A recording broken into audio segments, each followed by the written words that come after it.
America Bharat మీద చేస్తున్నటువంటి కుట్రల గురించి నేను అనేకసార్లు ప్రస్తావిస్తూ వచ్చాను. ఎస్పెషల్లీ మొన్న చంద్రబాబు గారిని టార్గెట్ చేసిందని. ఈ అంశం మీద పార్థసారథి పొట్లూరు గారికి సంబంధించిన ఒక కథనం చూద్దాం. ఇది డెవలపింగ్ స్టోరీ. బహుశా కొద్ది రోజుల్లో మరిన్ని అప్డేట్స్ రావచ్చు. August 12 American consulate general Jennifer Larson AIMIM MP Asaduddin ఓవైసీతో ఆయన నివాసంలో సమావేశమయ్యారు. సుదీర్ఘమైన చర్చలు జరిపారు ఇద్దరు.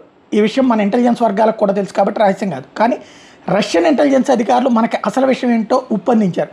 ప్రస్తుతం పాత వక్ఫ్ బిల్లును రద్దు చేసి కొత్త వక్ఫ్ బిల్లును పార్లమెంట్లో ప్రవేశపెట్టింది కేంద్ర ప్రభుత్వం. అయితే నేరుగా బిల్లును టేబుల్ మీదకి తీసుకురాకుండా జాయింట్ పార్లమెంట్ కమిటీకి పరిశీలన కోసం పంపించింది. జేపీసీ ఆమోదం పొందిన తర్వాత అంటే కొన్ని సవరణలు అడుగుతుంది, లేదా బిల్లులోని అంశాలను పూర్తిగా వ్యతిరేకించవచ్చు. ఎన్డీఏ బిల్లుని మళ్ళీ టేబుల్ మీదకి తీసుకురావచ్చు. అయితే ఏది జరిగినా వక్ఫ్ బిల్లును వ్యతిరేకిస్తూ దాన్ని ఎలా హింసాత్మకంగా మార్చవచ్చు అనే ప్లాన్ని, దాన్ని అమలు చేయడానికి కావాల్సినవన్నీ సిఐఏ సమకూరుస్తుంది అని హామీ ఇచ్చినట్టుగా రష్యన్ ఇంటెలిజెన్స్ వర్గాలు తెలిపినట్టు సమాచారం. పనిలో పనిగా చంద్రబాబుతో ఓవైసీని మాట్లాడమని చెప్పింది జెన్నిఫర్.